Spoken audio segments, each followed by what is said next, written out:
Welcome to the 77%. Here we focus on the issues that are very important for Africa's youth. Now, I am in conversation with one of the legends when it comes to investigative journalism across the African continent. He's a man who has, for very good reasons, decided that he's going to wear beads for, I guess, the rest of his life.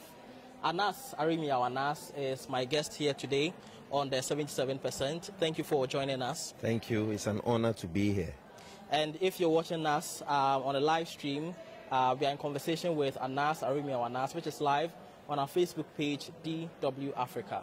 Now, the last time you did an investigation was last year, towards the end of the year, in Ghana. Yes. For the last 6 or 7 months, you've been very silent. And knowing you, when you are silent, it usually means bad news for the bad guys. So, are you cooking something for the bad guys? You got it exactly right. You know, journalism is about impact. It's not just about putting it out there and then going to sleep. So you have to walk the work. Walking the work means, you remember that last month I removed the Deputy Minister for Finance. Yeah. We are walking the talk by ensuring that he's put before the appropriate quarters of state so that he can be subjected to the full rigors of the law. And that also takes a bit of time. And as you know, that's how I work. I give some time, I take my time, and I can tell you, the next one, you will love it.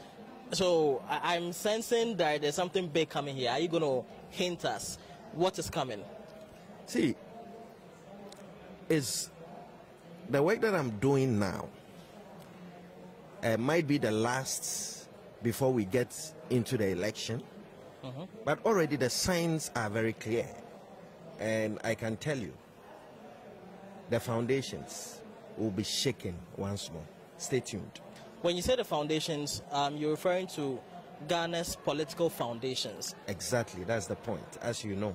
Of course, there are a couple of international ones that they're about to be released, but this one, talking to you as a Ghanaian, I mean the foundations of Ghana would be shaken. And Anas, what's the deal with your beats? It's become synonymous with you.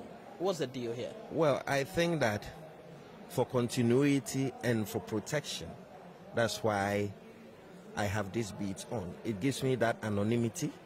There's no story worth our lives as human beings, and if you are able to preserve yourself, you have the capacity to live, and with all the experiences, to be able to tell the next story. And so this beats has been that of me and my team. And you recall, even with the beats, there are issues that come with it. There are dangers that we face. And I know you recall the death of Ahmed Swali, who was shot twice in his heart and one in his neck in Ghana. We do our best, but the best protection is God Almighty. Yeah. Now, I guess that many journalists, you have to be able to stand by your work. And if you hide your identity, how are you able to stand by your work? You know, you hide your identity, but you publish a lot of high-impact journalism. How do you reconcile the two positions? Well, I think that the evidence is not in my face or in my beats. Journalism is about hard work. It's about hardcore evidence. And so if you are in a court of law, you put before all this evidence, and a judge would sit and make sense out of the evidence you've put. And I'm not telling you about journalism that I'm about to practice. I'm telling you about journalism that I've done that has ended up with many people going to jail. Remember the Chinese sex mafia story? They were jailed 45 years. Remember Nana Kwesi Adjum's story? Jailed 13 years. Remember the Tema Habo story? Jailed 15 years. So I am telling you of a consistent pattern of journalism that has worked for Ghana. I am a product of the society. I do what makes sense to my grandmother in the village. And so there's no point in doing journalism and walking on the same street with the bad guy. I do journalism that ends up bringing me to court for me to testify as a witness, show that hardcore evidence, and get the people prosecuted. I did same in the judges scandal, you remember? Yeah. So it's been the mantra. and we continue to push. I was listening to one of your talks, I think in Oslo, about 5 years ago, where you talked about this name, shame, and jail mantra. Do you still stand by it 5 years on? That's what I do. That's my kind of journalism. Not everybody agrees with this particular brand of journalism. But like I keep saying, there is no point in doing journalism with that bad guy and walking on the streets with him. Journalism is about the progress of society. So I say to myself, no, I want to do that kind of brand of journalism that ends up not just doing journalism that people will clap their hands and take tea and read and laugh, but also have positive impact on our society, have an impact on our mushrooming democracy, because we are the fourth estate of the realm, and we must ensure that whatever we do goes a long way to help our democracy. Which is slightly different, because typically journalists do not have to go to court to prosecute the people that they have investigated. But you don't just publish, you also go to court and give witness. So, and I know you are a lawyer, so you are wearing two hats. You are the journalist and you are also a lawyer. In this case, if someone says that you are judge and jury at the same time, would they be wrong to assess you in that way? First of all, when you collect pieces of evidence, you don't make judgment of that evidence. When you go to the court of law, it means that you are sitting before an adjudication, a panel, and that panel, be if it's the court of appeal, will be more than one. If it's the Supreme Court, will be more than one. And these fine brains are the ones sitting to take a decision on the work you have done. So by saying I go to court, it doesn't mean that I decide absolutely. But I can tell you that my brand of journalism is about dealing with the real issues and giving even the accuser an opportunity to stick out his neck and make his point. So all the people I've dealt with over the years have the right to bring in their lawyers, like I keep saying. So yeah, I wear the beats, but at the end of the day, whoever is in the net has a fair opportunity to defend herself or himself, and I think that's the beauty of democracy. You say that is the beauty of democracy, but this method has come under a lot of attack recently, and we'll get into that shortly. But let's broaden the conversation and look at the continent. You've been exposing a lot of corruption over the last couple of years across the continent. I remember your report on the Nigeria baby factory. You've been to the Seychelles to expose tax havens. What is your assessment of corruption on the continent? Well, I think generally the patterns are beginning to shift. It is true that there's a lot of problems in Burkina Faso, a lot of problems. Our friend Martinez died in Cameroon, and we have problems in Benin. But generally, where the hope is that young African journalists who I teach, you know I teach a lot of them, with Sinezo, with even ZAM in Netherlands, we impact a lot onto the young ones. And the enthusiasm is what baffles me, and that gives me a lot of hope that despite the difficult moments that Africa is suffering, we'll be able to pull through. Don't forget, America, Europe wasn't built in a day. People have died to keep Germany what it is. People have died to keep the US, Canada, and other developed nations what it is. You look at American history, Nellie Bly, she was undercover in a psychiatric hospital. And this is deep in American history. Somebody would have to pay for it. Somebody will have to do the clean job. And that even didn't start from us. Tommy Thompson, Kofi Kumsen, Kwesi Pratt, Kweku Bako, all these great guys have come to contribute. So it's an ongoing process. It's not going to be easy. But the good thing is that there is hope for the African continent. You talked about the young people that you mentor and you teach. So do you sense that there are people who are interested in taking up the role that you play? Certainly, yes. We have a program we're doing in Nigeria called Nigeria Investigative. And I can tell you the enthusiasm This is a MacArthur Foundation funded project that we do in Nigeria. The alacrity with which the young ones from school are taking up investigative and undercover journalism is something that is worth emulating. And I believe that replicating this on the rest and parts of Africa will make a better Africa. But then, you've done all of this. You're mentoring a lot of young people.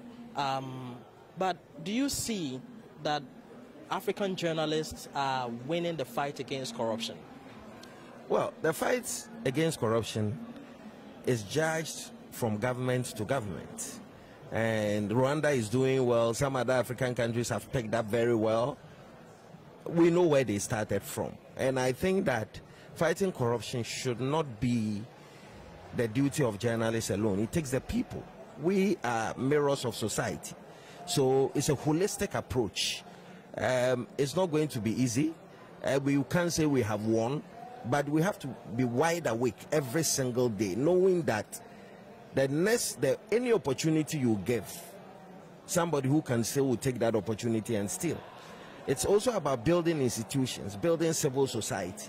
With all of us, with our hands on deck, would ensure that we push our democracy to a better height. Okay. And if you can hear Happy Birthday in the background, that's because we are here at the Global Media Forum 2023, and there is an event happening right behind me. We are not celebrating a birthday, just here at DW's Global Media Forum. Now, let's talk a bit more about your impact, because there are lots of young people who are interested in becoming like you, in exposing corruption in their countries. But there are obviously a lot of challenges. Talk to them about some of the risks that investigative journalism, undercover investigative journalism faces. Well, I think that, first of all, journalism is not a tea party. It's a hot kitchen. And if you don't have the energy to do it, you get out. Nobody should think that coming into journalism is a bed of roses. It is not. You are going to be attacked. You are going to be sued.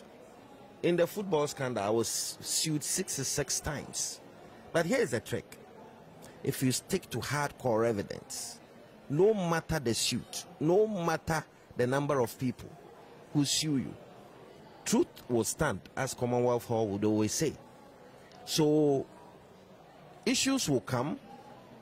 People are going to jump onto everything that you do. People will fabricate stories, try to clear you out. But I tell you, when you stick to the common trade of sticking to the truth, respecting your 5 W's, and digging deeper, no harm will be caused you. I also would recall physical harms where I have already mentioned Ahmed Swali, Martinez, and other colleagues of mine who were shot. But it's all up to making sure that you check your security very well. You don't become trigger happy in just talking and mentioning things that you do. You ensure that you follow very simple techniques that I can't explain in this interview. But it is difficult, but there is a way of surviving it. And I think that African youth has that capacity to survive the storm. In any case, if we don't solve our problems, who is going to solve? Are we expecting German journalists to fly into our country to help us solve it? Certainly not. Again, you see, we are the best people to know the panacea to our problems, because our problems are local problems. We understand the nuances of our communities, and so no one tells our story better than us. It is not enough for a journalist from the West to parachute into our country to tell the story the way they want it. We are the owners of those stories. We understand the nitty-gritties and must be the ones to tell those stories.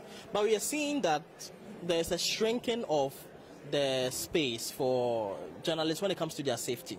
Press freedom, Ghana has fallen several places down the press freedom index. Across the continent, there have been several journalists who have been abducted, who have been killed. Would you still encourage the young people to get into this space where people are being killed and you have to hide your face constantly because people are coming at you? Certainly. See, we cannot take the freedom of the press for granted. And the fact that you have your freedoms does not mean that you should go to sleep. That is what we ought to be reminded of as journalists. You see, when we become complacent and we think that the freedom we are enjoying was delivered to us on a silver platter, that's when we begin to suffer. How do we rally ourselves together when our brother is under attack? Because if you don't shout today, tomorrow is coming to you. And that's how Unexuality started. Today, it has jumped to several other journalists in Ghana. So, one of the biggest lessons in all this is that as journalists, we've got to know that if your friend's house is under fire, that fire could spread to yours. Let's find ways of encouraging people. So yes, despite the difficulties, despite the threats, we have to persevere. That's the only way we can become a better country. Interesting. And just as context, when we talk about the shrinking space for press across the continent, last year alone, about 60 journalists were either imprisoned or some of them were abducted. And that is an indication of what the situation is like for many press people across the continent. Now, you are very big on having hardcore facts. You've mentioned that a lot of time in this interview. But recently, you sued a politician in Ghana, Kennedy Japan, and the court did not agree with you. The court called what you do investigative terrorism. Now, before this court judgment, Ghana's former special prosecutor, Martin Amidu, had called what you do corruption-preneur, which means that you profit off your investigative works. All of these question your methodology. There have been a lot of questions about the use of what some deem to be entrapment in your investigative journalism. How do you defend your work in the face of all of these issues, especially when the court where you present yourself to defend your work, the court has said that you are a terrorist? That's interesting. First of all, I was not in court over my story. The story was not looking at the facts in my story. And it is fair. A judge can write a judgment, but that's why we don't have just one stage in court. We have the High Court, you have Court of Appeal, you have the Supreme Court, and you have even the right to a review. It is fair when you get any judgment, you accept it in good faith and you appeal. I'm a lawyer. I've been trained as such, and I know that the fact that a lower court has made pronouncement on a defamation matter does not end it. That's one side of it. Now, secondly, I respect the varied opinions of people, because look, we are not gods unto ourselves. People have the right to critique the work we do. But we ask ourselves that question: has my stories over the years impacted positively on Ghana? That's the point. You understand? And I ask those who say that how do they expect corruption to be fought in an atmosphere where people are pilfering government kitty, people are stealing left, right, and center? How do they expect us? They expect us to announce to them that, okay, I'm coming with my camera, so get ready. Is that what they are expecting? It's not going to work. How come journalism for the BBC, journalism for Al Jazeera, journalism for CNN, all undercover journalism are applauded, but when you do it in Ghana, they have a problem? Entrapment, they are cool things, but they are rights of individuals to protest entrapment. Since I started my journalism, nobody has ever raised issues of entrapment and has won against me before. Because what do? When you put together the hardcore evidence, you take the full unedited evidence to the court of law. So like I said, the first thing everybody says, I have been entrapped. Did I force you to take the money? You are selling your country for millions of dollars. You've stretched your hand. You've taken the money in your hand. You've put it in your pocket. You are smiling and clapping. And you are telling me that I have forced you to take it? How did I force you? So it's all fair comment. And like I said, the beauty of democracy is when in a country, both opposing and supporting views are mixed together. Because people learn from this process. And I believe that young people are watching. The journalism you do can be critiqued by a judge. You are not a god. You also would have a right to ask questions about a judgment. That is all fair. And let's treat all this as part of our democracy. And that's what beautifies the democracy we have. The right you have and the right I have. But let's nobody get it wrong.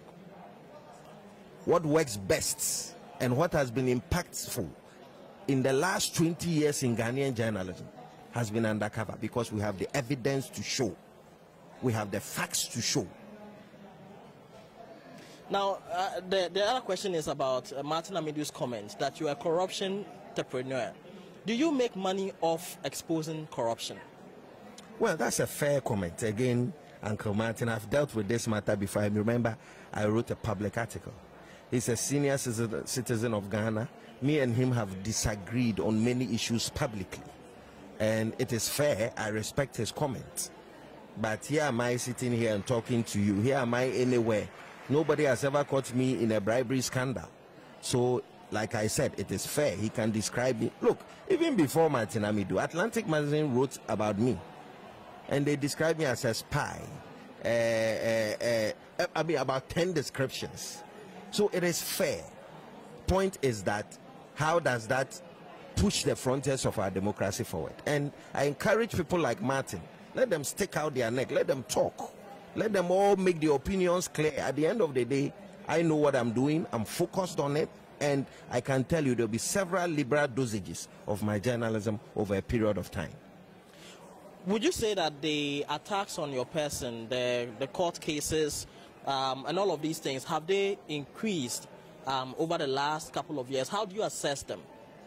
Well, I think that with the falling trends in our journalistic work in Ghana, comes with, and I hear I must be fair, it's not just me. There are some other journalists who are, maybe we are even taking it much better because we have international wings. We can fly anywhere we want to. We can deal with any broadcaster across the world that we want. My problem is how the young ones are taking it. You understand? That's where the difficulty is. But here am I sitting here and encouraging them, hey, guys, I know you are suffering. I know that there's been a lot of pressure on you guys. But I tell you, it's just a matter of time. We have sat here as journalists. We've worked. We've seen governments come and go. So would it happen that all those who come against you one day, they will not be there. Other people will come. Your biggest weapon is focusing on your work, getting the facts right. Do not be distracted. If somebody says something that you know is obviously wrong about you, you keep the fire burning. That is the spirit. And in talking to the young people, there was a few years ago when then candidate Kufu Addo was contesting to become president. He espoused the Anas principle. He said that was one of the things that he was going to use in his fight against corruption.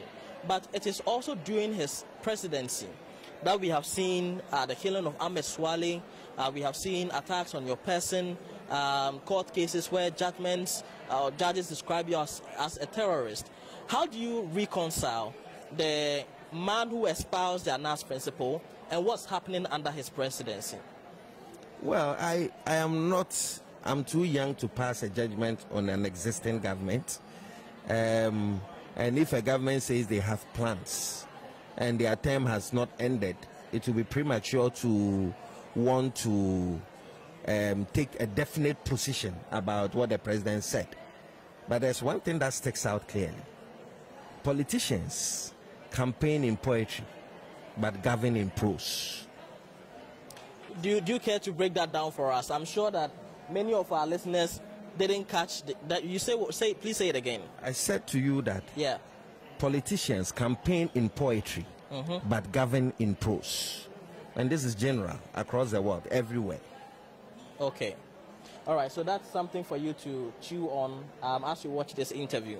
Now let's focus now on a project that you have started to offer some sort of shelter for upcoming journalists. The Whistleblowers and Journalist Safety International Center. What is that all about? Well, WASSEC, Whistleblowers and Journalist Safety International, is aimed at housing African journalists who, in the face of trouble, have nowhere to go to. You see, in view of the role I play on the continent, many journalists who face persecution, I'm the first point of call, and I've been hosting them for the past 10 years now. So this time I decided that I want to officialize it so that I can have a permanent shelter where these people will come and take some respite when they are under attack, where people will go through psychological training, where people would also enhance their skills. So that is the WASSEC. WASSEC was set up about 1.5 years ago, and as I speak, due to the continuous pressure on African journalists, the place is already booked and is full. You know, and I hope that we will have the capacity to contain more. Those who I have written to tell you that there's no space, please trust me. We'll soon open it up more and then give you the opportunity to come and relax a little bit from the heat that you are suffering from your country. So yes, that's all about WASSEC, and we hope that we push the frontiers and push the work we do in Africa to a better height. And how does a journalist access the services of WASSEC? WASSEC has a website, so those who apply just go to the website and then they write to us, and then we assess the situation and then we decide what to do. Also, I kept on saying, anytime you have seen me on the big stages to go and receive awards across the world, it is because of somebody that I received those awards. And that somebody is that whistleblower who called me that early morning to say, hey, I know you, look here, look there, look right. Anytime we are under pressure 100%, they are under pressure 200%. So I don't play with my whistleblowers, and I think that it's about time we create room to accommodate those people too. That's why we have whistleblowers beginning. And you recently also embarked on a project, and the Arizona project in Cameroon, where you are picking up on the story that was covered by a journalist who was murdered. Do you care to share more on that? I'm surprised you are picking a lot. You've seen that I'm all over the continent. Yeah, you did say that the most important thing as a journalist is to do your research. That is it. So yes, I do my research. Yes, the Arizona project is our colleague Martinez. Now Martinez is a colleague. The way we are sitting here and talking, that's how I talked to him. We got up one morning, he was shot dead, and I felt that living up to the legacy. So me and the ZAM conference, a magazine in Netherlands, we came together and then we set up a team. We decided to get into Cameroon to find out what killed our friend. And I can tell you the results are pretty interesting, but of course we'll find an appropriate platform to share what's happening. And I think that those who come after journalists should know that the fact that you've taken down one journalist does not mean that we are sitting down. Now we've managed to come together. We've managed to look for resources so that if you killed anybody, it doesn't matter where, we will put ourselves together. I lead that Arizona project, and I can tell you it's very effective. And apart from mine, there are several other journalists across the world who are also keen in helping exposing the bad deeds of people who kill journalists. On our Facebook page, we asked you, when I posted that I was going to be talking to you, a lot of questions came in, so we'll be taking some of the questions from our community. Sure. And the real Howard Empress is asking, what are you doing as an investigative journalist to fish out those who murdered your Ahmed Swale? Well, that's a very important question. Forget not that in the Ahmed Swale case, Tiger Eye itself has been treated as a suspect. So when you are a suspect, you have to know when to navigate and how to navigate. But there's one thing that you should know about me. I never let things go like that. If I can fly journalists across the continent to go to Cameroon to look for what our colleague went through before he died, it should tell you that we are not asleep. However, I'm not here to disclose what's happening, but time will tell. And for context, for those who are outside of Ghana and aren't in on what the Ahmed Swale story is, Ahmed Swale was Anas's colleague, and I believe you worked together on the number 12 investigation. Yeah, many others. And many others, which essentially exposed corruption in football in Ghana. Ahmed Swale was killed in 2019, and the killers have so far not been found. So the question is in relation to the murder of Ahmed Swale. Now, another question we got on our Facebook community comes from Sami Boache. He's asking that you show your face. Is this something you're going to do? Well, that's a very interesting question. But it's just like me asking Ghana, stop corruption. So you stop corruption, I'll show my face. Fair comment. Another one from Nana Kesua is that, what is the greatest challenge in conducting investigative work in Ghana? Kasiwa, it is the greatest challenge has always been when institutions are not helping, when institutions join with government to clamp you down. That has been the biggest challenge, but that should not induce in us a sense of complacency. Kasiwa, we all have the capacity to be Anases. You are the Anas in your local area, be it Kasua, be it Nima or Airport Residential. It is the support I get from people like you, Kasiwa, that I'm able to do what I do. So that's the point. The challenges are there, but God has created all of us in such a way that we have capacity to withstand, no matter how hot the kitchen is.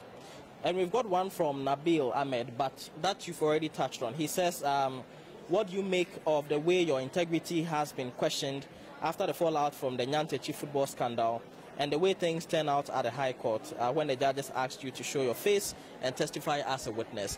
You already touched on that, but if there's more you want to say on that. I'm saying that it is fair. And as journalists, we should always know that our integrity would always be questioned. We are always prepared for that. I mean, it was very unfortunate that the court told me that they will only prosecute Nyantechi if I show my face. It's an unfortunate decision, and I believe, especially when I was not the one on trial, you know, but I believe the Attorney General has the capacity to deal with these issues. As for me, I'm certain in my ways, like I told you in my press release, that I am not going to show my face because the evidence they are looking for is not in my face. When FIFA adjudication committee banned Nyantechi for life and found him some francs, thousands of francs, did I show my face to them? I never did. So if it can work for FIFA, why can't it work for our democracy in Ghana? But then again, it's a judicial process. People must be allowed to air their sentiments, whether we like it as a people or not. We can also challenge those, and we have opinions. In any case, it's the state that is putting Nyantechi on trial. It's not Anas. Anas has a right to decide whether he wants to help the state. It's like you have a problem. You've called me to come and help you. Then you are now saying that I should strip naked before I help you. You are the one who needs that help. So the state must decide whether it is willing to prosecute its bad people or not. It's up to them. We are watching, and the voters are watching. That is the most important. The voters are watching every government that comes into power and how they decide, in their opinion, to fight corruption. We are bringing the conversation to an end, but there are lots of young people, as I hinted earlier, who want to do what you do. What would be your advice to them? Keywords.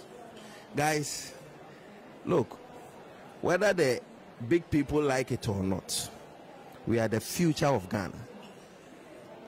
And the bad guys would always want to frustrate us, because for them there's nothing else to get from Ghana. We have a long way to go as young people. We are now going to make kids. Some have made kids, and we have to build a solid future for our children.